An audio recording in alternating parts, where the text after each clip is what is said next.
Coming up on today's Locked On Bucks, day one of training camp in California is in the books. What did we learn? And who was the special guest coach that was out there? We'll get into everything we saw from training camp at UC Irvine next on Locked On Bucks.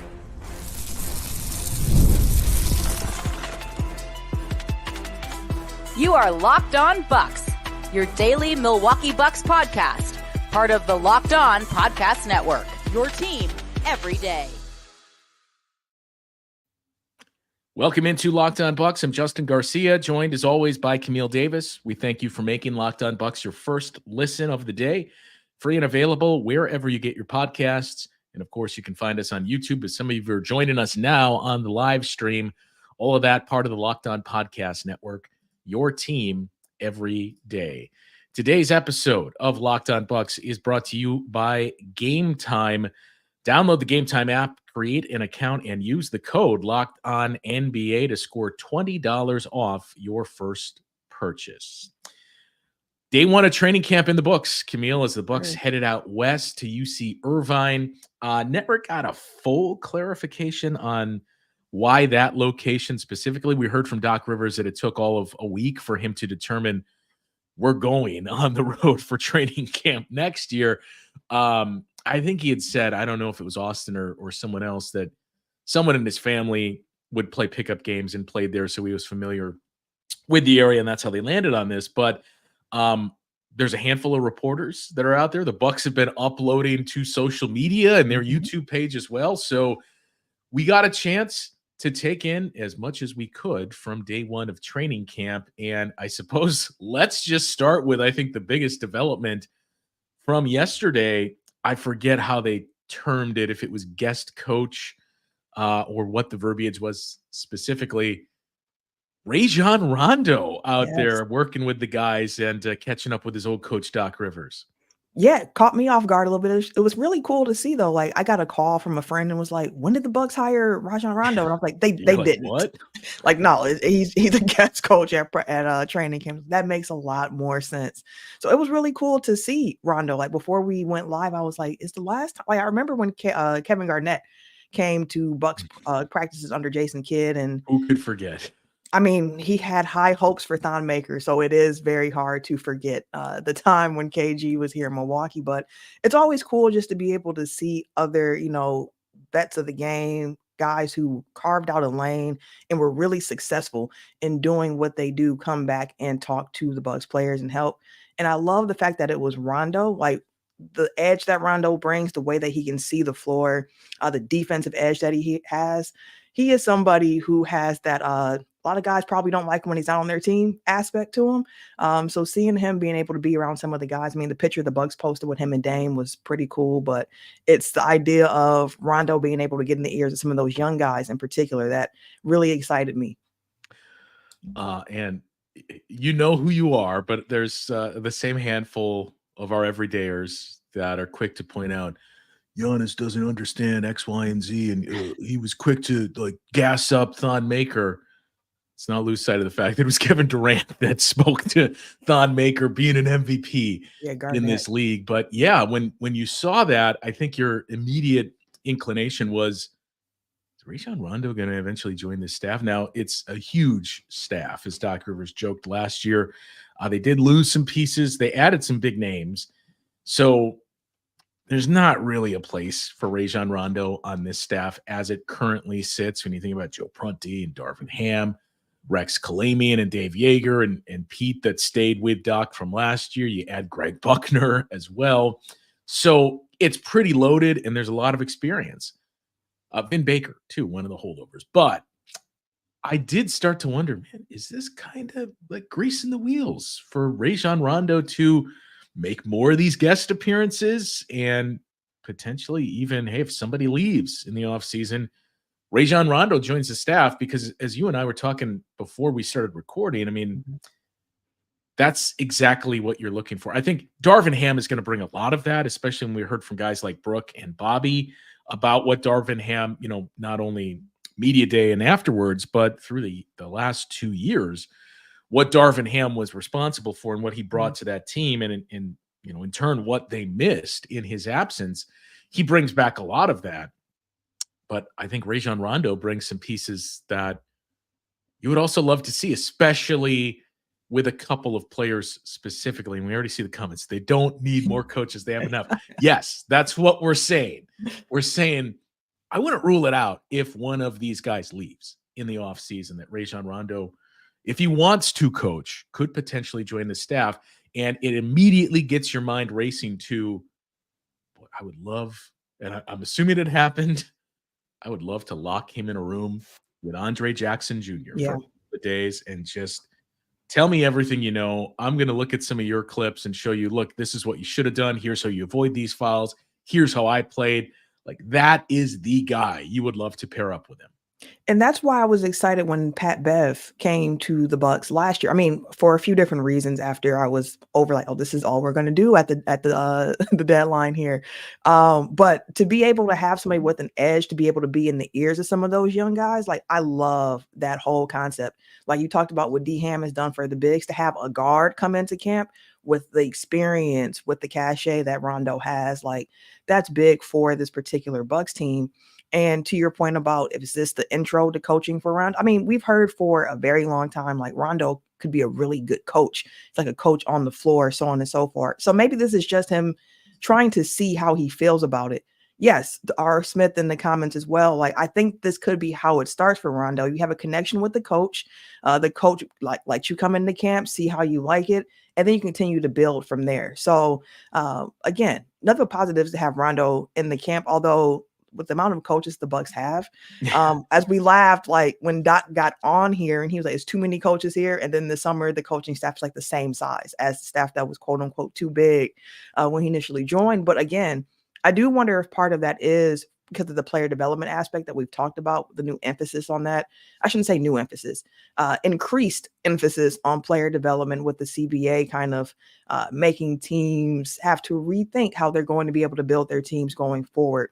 So having someone like Rondo come in, again, another voice to help, but just continuing that development of some of the guys on the roster, the young guys in particular, but there are things that everyone can learn from Rondo.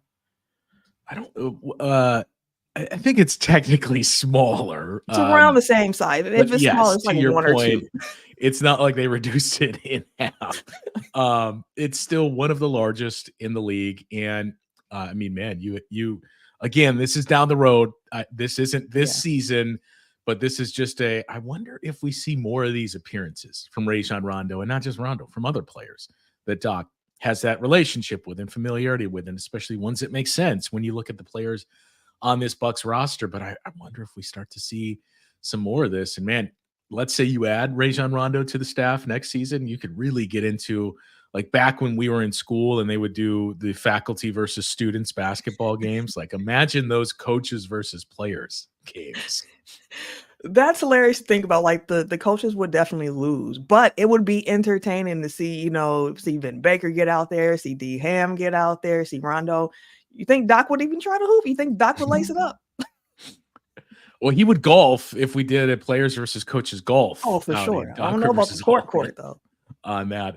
A couple other things that we heard about yesterday or heard from. We heard some more on Khris Middleton. I don't think a whole lot changed from what we heard, going into the week and on media day specifically. But what Doc Rivers had to say about Khris Middleton, and we saw Bobby Portis speaking with Eric Name and a few of the reporters that were out there covering training camp for the Bucks. So we'll get into what we learned from those conversations coming up after this here on Locked On Bucks.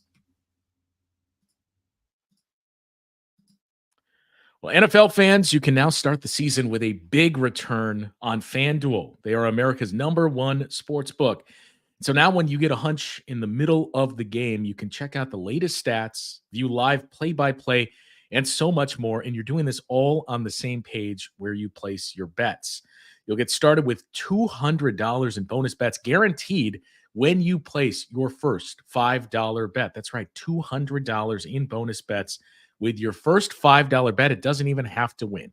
Just head over to FanDuel.com to get started. And we thank you for making Locked On Bucks your first listen of the day. For your second listen, we encourage you to check out the Locked On NBA podcast. There's no offseason in the NBA, and Locked On NBA provides daily basketball analysis from national and local experts in 30 minutes or less. No one keeps you as informed and entertained as Locked On NBA, available on YouTube or wherever you get your podcasts, part of the Locked On Podcast Network, your team every day. All right, Camille, we also we saw Bobby Portis, if we pivot to that, speaking, and you and I were talking yesterday after watching what the Bucks uploaded to YouTube here.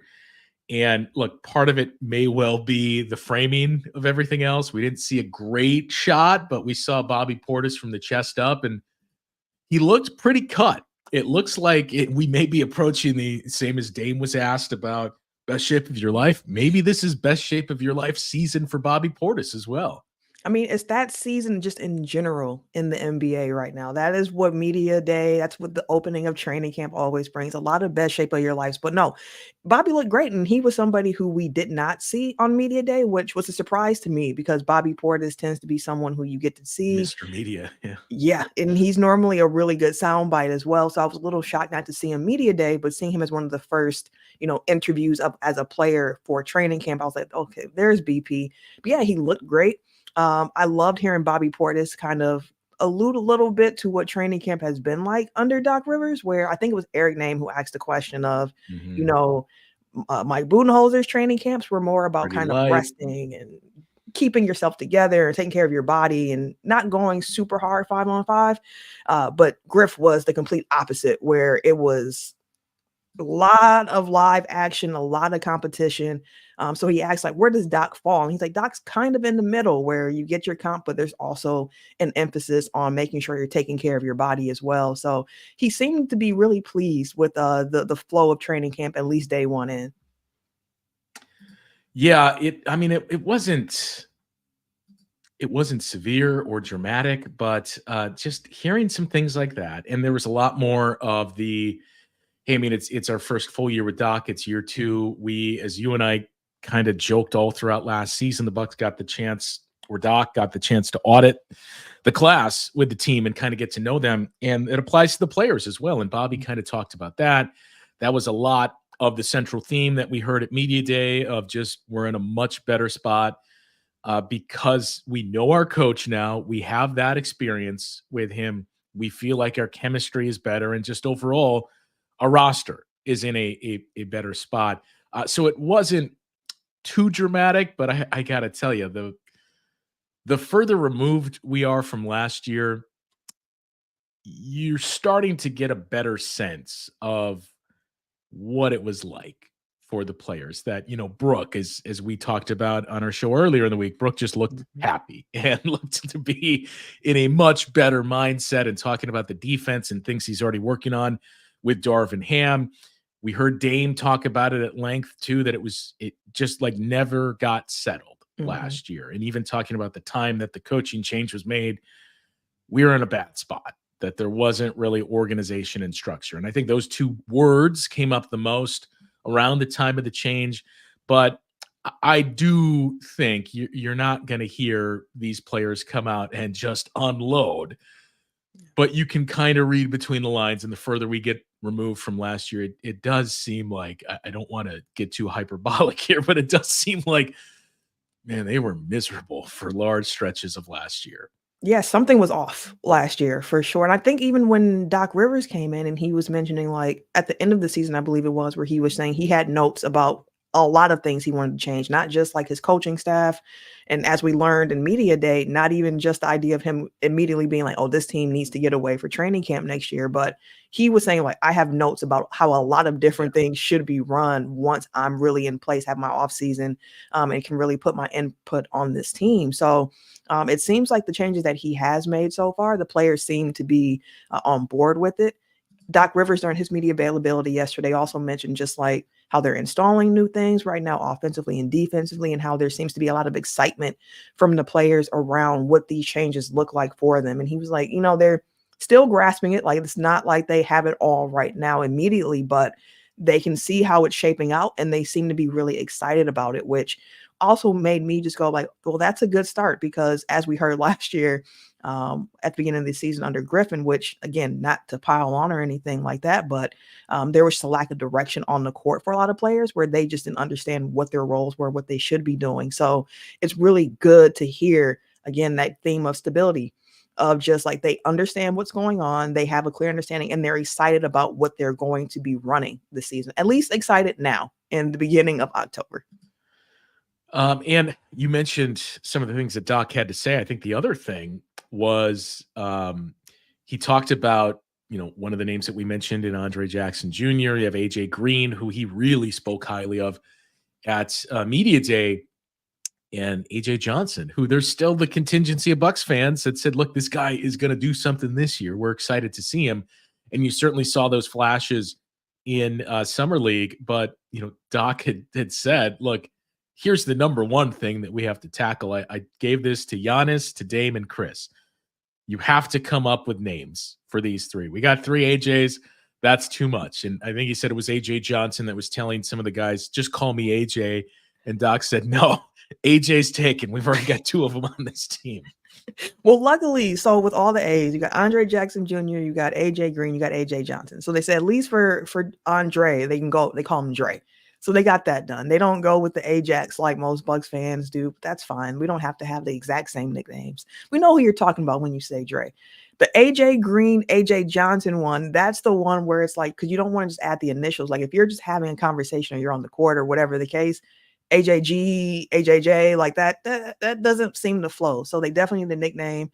Doc did say that those guys were trying to make AJ Johnson's nickname Rookie. Just call him Rook. Just call him Rook. And he's like, well, next year when he's not a rookie, what do we do? Like you got to dig deeper. So that might be a call for Bucks Nation, for all the everydayers out there. Like, what should the nicknames be for AJ Green and AJ Johnson? Like, I know we got the Derry Bird reference and everything like that for AJ Green, but does that sound like something the players would actually be saying? Maybe they would in practice and whatnot. So we got to find a nickname for AJ Johnson. Yeah, I mean, I was going to say Dre, as you said, is Andre Jackson.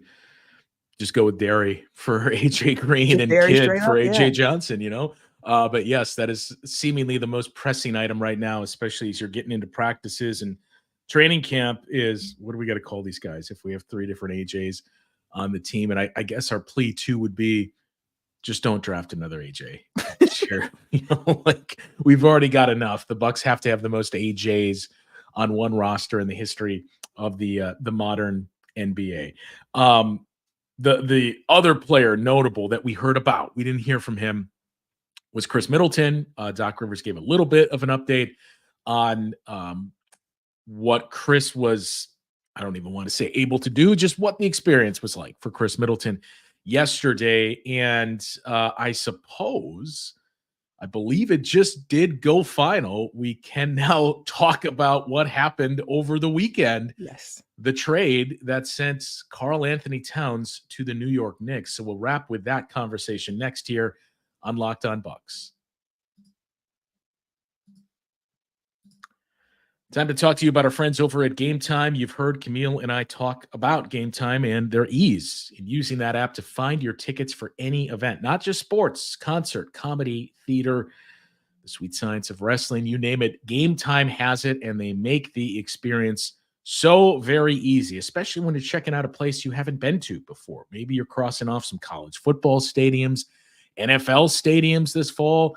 Maybe you're going to go on a basketball road trip and check out some other arenas and follow the Bucks around the NBA. That's where Game Time comes in with the ultimate assist for you. You can see a panoramic view from your seats within the app to get the experience of what your seats will feel like. And you can toggle on the all-in pricing feature, which means no sticker shock when you get to check out. None of those surprise fees. See what the all-in cost is up front. Of course, these tickets come with the lowest price guarantee, where Game Time will credit you 110% of the difference if you can find those seats cheaper elsewhere. And best of all, your purchase is covered with the most flexible customer service policy in the ticketing industry. I just used Game Time the other day to get my tickets to see my beloved St. Louis Blues at Fiserv Forum this weekend. So take the guesswork out of buying tickets with Game Time. Download the Game Time app, create an account, and use the code LOCKEDONNBA for $20 off your first purchase. Terms apply. Again, create an account and redeem that code LOCKEDONNBA, LOCKEDONNBA, to get $20 off your first purchase on Game Time. Download Game Time today. What time is it? Game Time. So not a whole lot in terms of the Khris Middleton updates. I mean, we heard from Doc that Khris was active in everything that they did, but it was basically just absorbing things. And I forget how he worded it, but it was essentially, once we got into the 5-on-5 stuff, we kind of had, all right, you got to get off the court, and this is just for us. So, I mean, in some ways, I don't want to sound like we're just being the blind loyalty and way too optimistic here, but in many ways, it does sound like the approach so far is let's just protect him from himself. Let's take it easy. And as we've talked about, I do think this looks a lot different if you don't make the Damian Lillard trade, because you need offense from Khris Middleton without Damian Lillard. Gary Trent Jr. is going to help out there as well. So I get the frustration and I get the eye roll and saying, 2 more surgeries. Like, what can we realistically start to expect and rely on? But I don't disagree with that, but I just think, look, it could be much worse. If Khris Middleton was your clear-cut number 2 option, then I'm very worried. Yeah, and that's a great distinction to make, the fact that he is the number 3 on this team. So that does, again, you need Khris Middleton. Khris Middleton is still very important to this team, but the role that he is in with Damian Lillard here, he's not required to be the primary shot creator for the Milwaukee Bucks anymore. So with that being said, we talked about how health was going to be the biggest challenge for the team. Doc mentioned that's the biggest challenge for this team. We heard it after exit interviews last year once the Bucks lost to the Pacers in the playoffs. It's all about trying to get this team to the playoffs as healthy as possible, understanding that they're an older roster, at least their top guys are older, understanding that Khris Middleton just had 2 off-season ankle injuries. So I get the frustration. I had a moment of like, oh my gosh, like he's not ready to start camp. But what I keep telling myself, when I keep trying to remember, is the fact that it's a long season. The goal is to be healthy and ready to go by the time the playoffs come around. So if this is a situation where we need to ease you into the season, then ease him into the season. Like, yes, you want him on court as much as possible to keep getting those reps, developing that chemistry with Dame and with Giannis, because as we've mentioned, they just didn't have much time on court to do that under Doc Rivers. So hearing that he's able to at least participate in all the skeleton actions, be on the court, limited participant in training camp. Once they go live, he has to get off the court, which I love Doc saying, like, Khris wasn't happy about that. Khris feels like he can go, but we are saying, like, let's take it slow. And that piece of information in itself was, again, like, well, it's good to know, like, Khris feels really good about it. And it's the team, like, there's no need to rush into this. Like, let's pace this out. It's a long season. So I'm just going to have some trust in the Bucks medical staff and the plan that they have for Khris Middleton. Yeah, and I look, he could be the 4th option, as we see some comments pointed out as well. I mean, with Brook Lopez working on the handle too and saying he's going to be involved in the short roll, could be the 5th option. The main point is you get to really take your time with Khris Middleton, and they would have taken their time had they not made this trade and it was status quo and you had Drew Holiday. And look, you'd feel a lot better about your defense if that's the case. But I think there'd be more of an inkling of, okay, we really need him to start to progress here. It would be noticeable offensively without him. I think we'll start to learn some more Sunday when the Bucks play their first preseason game in Detroit. And then we get to, Thursday next week, where the Bucks have that first home game in the preseason against the Lakers, which should be an experience in itself to see JJ Redick on the sideline, Bronny James coming into town as well, Darvin Ham and Taurean Prince against their number 1 fan base. So that'll be quite a day there. And we'll start to learn more about Khris and what we can realistically expect in terms of, is this going to be the same thing as last year, where it's going to take some time before he works up to 25 or so minutes? Because I think we've kind of preached, look, you just need him for the playoffs. We saw that in that series against Indiana. I get doing this and taking your time does not mean he's going to be healthy for the playoffs or anyone. But with Khris Middleton especially, I think it goes a long way compared to some of these other guys. If let's rest them, this guy does need to kind of take care of the body and take his time in coming along here. So I expect more updates on Khris Middleton as time starts to progress here through training camp and certainly into the preseason, which is, as we said, is already doing the quick math here, 4 days away, the first preseason game for the Bucks and the Pistons. I mentioned it as we started to move into the segment, though. It is now official. It just went through within the last hour here that the New York Knicks have now officially acquired Karl Anthony Towns in a 3-team trade that involves the Minnesota Timberwolves and also the Charlotte Hornets. So, look, everybody I think has digested quite a bit from this trade with the podcasts over the weekend and early in the week as well. But the particulars of it, the Knicks are getting Karl Anthony Towns and the draft rights to James Nagy.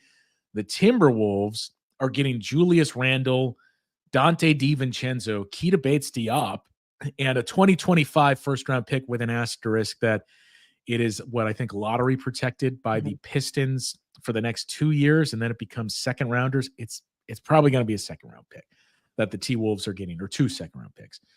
The Charlotte Hornets were the third team in this trade, and this trade doesn't happen without Charlotte being willing to say, okay, we'll jump in here and take some stuff. You got to pay us, though. So the Knicks, and this trade, not only that, this trade doesn't happen in the regular season for one reason alone, and that is roster size. So in training camp, you're allowed to carry 21 players. You got to cut down to the 15 once the regular season begins. Without that, the Knicks don't have the players necessary to make this trade, and the Charlotte Hornets can't take back those players. So how the Knicks got around this, they didn't want to send out Miles McBride or any other rotational players. They worked out sign and trades with Daquan Jeffries, Charlie Brown Jr., and Darius Washington, who's Washington, one of the standout players in Summer League for the Knicks. But Washington, I believe, was playing, I know, overseas, and their season already started. So they had to get his release from, I think, the Serbian team that he was playing for and sign him to a contract, do the same with the other 2 players, send those players out to the Hornets. And the Hornets are also getting $7.2 million in cash, theoretically, to absorb the money that they're going to be eating for the players that they have to cut. And now it's official. So I don't think we shared our thoughts on this yet, Camille, but when you saw that news break on Friday night, your immediate thoughts were what? What? That's literally what I said as I looked at my phone, because I've mentioned it all throughout the offseason. I was like, I think that the Knicks will probably look to move Julius Randle after seeing that they were able to have playoff success without him and try to craft a team that makes more sense around Jalen Brunson. So when I saw the trade, I was like, I thought they would do something. I did not expect for it to be Karl Anthony Towns involved in that, especially given the fact that Cat has played for Thibodeau before. They're fine. He cleared the air on that. Not the greatest fit then, although Karl Anthony Towns came out, I think this past season when they were getting ready to play the Knicks, all that squashed, we're good, so on and so forth. So yeah, shock that it was Karl Anthony Towns. And then immediately I was thinking, I don't really love the Randle fit as much in Minnesota, but I love the Dante fit in Minnesota. So I was like, he never got to do the Nova Knicks thing, but then there were reports that he wasn't necessarily pleased with what his playing time was going to be this upcoming season. So if that is true, he should get a lot of playing time in Minnesota. So I like the fit there. And as for the Knicks, is it weird that I still have some, like the same questions that I had about the Knicks prior to the trade? And that's around the defensive end. Like, I love the offensive fit, Karl-Anthony Towns. On the Knicks, I think getting a big that's a better shooter, a more consistent three-point threat, being able to stretch the floor is going to do wonders for them offensively. But on the defensive end, I do have questions with him being your last line of defense. And I understand that the goal for Thibodeau at the moment is like leaning on those wing defenders to really be the defensive engines for that team. And I get it. I mean, Thibodeau mentioned like OG can guard up to fives, and I'm like, okay, we'll see. But yeah, like I think for the Knicks offensively, it works out great, but I have some questions defensively. What about you? Yeah, I mean, it is like this trade in many ways is basically a Venn diagram, because I think it depends on who's looking at it and how you look at it. That I went through all of those as well of, man, the Knicks won this trade. And then you're like, well, I don't know. They're going to miss Dante. Dante's going to be good for the Timberwolves. Is Julius Randle going to be motivated? It gives a lot of cap savings potentially as early as next year, but certainly in 2 years to the Timberwolves, which I think is the big thing that we can't ignore with this trade, not to become quasi locked on T-Wolves and locked on Knicks, but the more time has passed, and this isn't me being a Knicks hater, as you and I think said the Knicks were the one team, as of like a week, 2 weeks ago, that we were kind of like, I don't know. Let's see how this works out. I get why the Timberwolves did it, because look, did they have a realistic chance to reach the finals this season? I think so, with that group as it was. Does this change this season? Yeah, I think it reduces it a little bit for them. But Anthony Edwards is your star. Anthony Edwards is the guy on that team. And I think not necessarily last year. I do think they blended well. But the year prior, there was this weird feeling out process where Karl-Anthony Towns realized, oh, this isn't my team anymore. Mm-hmm. So this was a big move to say, we've addressed our shooting. Karl-Anthony Towns is a very good three-point shooter.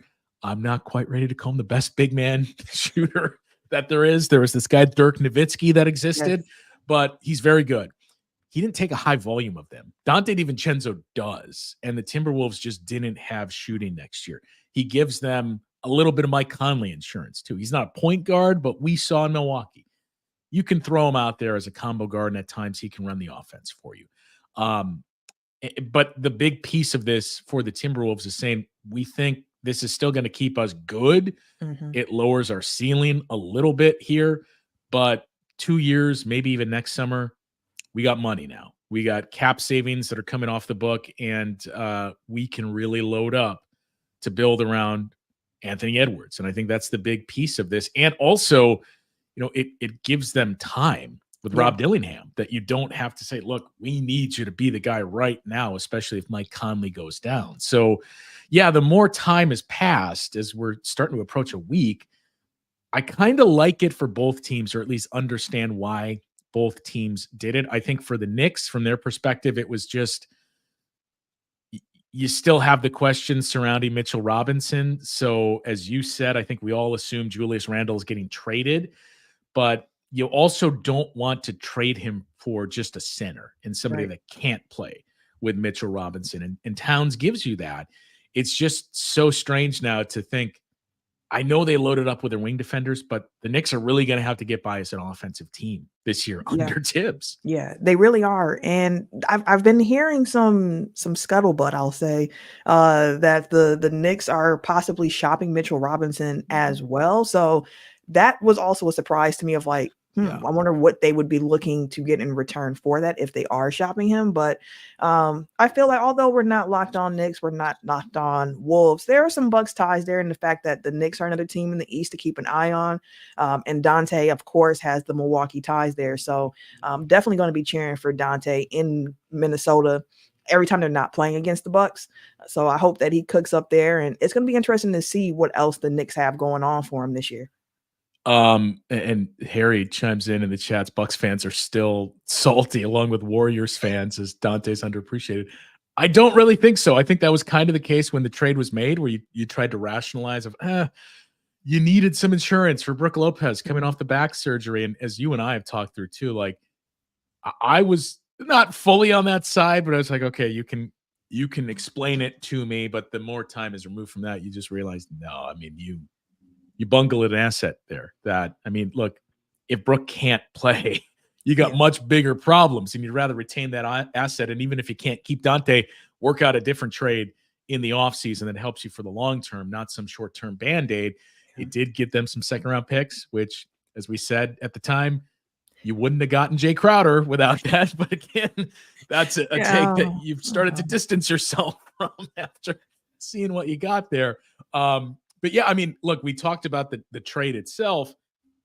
We haven't addressed what does this do for the Knicks as it pertains to the Bucks. Like, I think you're going to see a lot of people saying, well, it's clearly the Knicks and the Celtics now. What does it mean for the Bucks? Like, is this even more, hey, great, even more breathing room and zero attention on us? I mean, honestly, I feel like those people who were already sold on the Knicks look at this and they feel even better about it.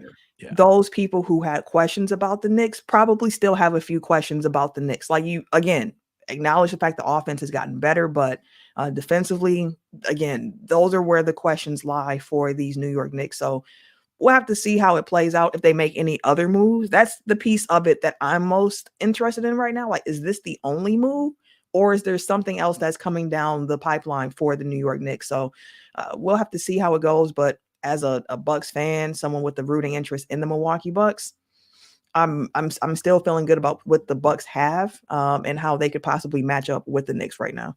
Yeah, and you mentioned too Mitchell Robinson potentially being shopped. I would assume the thought there is let's take that salary and turn it into two players that can be, because this makes them very, very thin now, the Knicks, when you look at that roster. I mean, that was one of the things we kicked around when we said, I don't know if I'm really, really ready to say the Knicks are clearly in front of the Bucks, because the depth, they got good starters. The depth isn't necessarily the greatest. And now when you look at the bench, it's going to be a lot of pressure to chew on Miles McBride. Like, that is it. And you're leaning on Josh Hart very heavily, which does all the little things that you need. But that's the guy that teams are going to leave open, on the perimeter. Right. So it's going to be fascinating to see how this plays out and what other moves the Knicks make. In closing, though, I think the one thing that is not getting talked about is what we experienced last year. When you make a trade as seismic as this, on the eve of training camp, it takes time. Like Karl Anthony Towns, as we just said, it was Ant's team at that point. But at one point, Karl Anthony Towns was the guy. He is not going to be the guy here. He is going to be a supplemental scorer. He's going to have to figure out his fit with a very ball-dominant guard in Jalen Brunson. And it takes time to mesh together and to learn where does the guy like to get the ball and just your new teammates. So that is the one thing that makes me the most cautious about this trade for the New York Knicks and gives me optimism for the Bucks to say, I think they're going to finish in front of the Knicks here, or could finish in front of the Knicks in the standings. Yeah, and that's real because we just experienced it. We had a lot of other things going on as well with the coaching switch. I mean, the Knicks don't have any instability. So hopefully, if you're a Knicks fan, hopefully you don't have to go through that as well. But yeah, it can take some time to gel. But I think one thing that helps is that they walk into it knowing, or everyone walks in knowing this is Jalen Brunson's team. There's no question about it. There's no conversation. It's his team, and they're trying to construct a roster that makes a lot of sense around him. And Karl Anthony Towns had to last season get into the mode of like this isn't really my team too much anymore. But he walks to the situation knowing this is Brunson's team. I'm here to do what I can to try to win a championship. So let's get to it. So at least you don't have to go through that whole mental aspect of like, whose team is it? Where does my role? Like, he walks in understanding immediately what the role is, but that chemistry might take some time to develop. Leave your thoughts in the comments. A lot to address from today's show. Your nicknames for the three AJs on this team. What would you refer to each of them as? I think Dre is taken for Andre Jackson Jr. Seen a lot of Derry Birds in the comments here for AJ Green. So it may mostly be, what are you going to call AJ Johnson? But also your thoughts on that Knicks Timberwolves trade from last week. Now that it is official, who's the winner? What does it mean for the Bucks too? Do you feel better or worse about the Bucks standing in the Eastern Conference, not just against the Knicks, against everyone?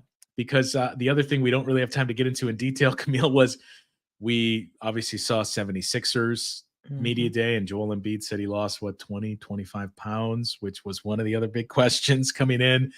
And on the other coast at Clippers Media Day, boy, it seemed like there were a lot of shots taken at Paul George from a number of players. Norm Powell, very vocal. Kawhi Leonard as well.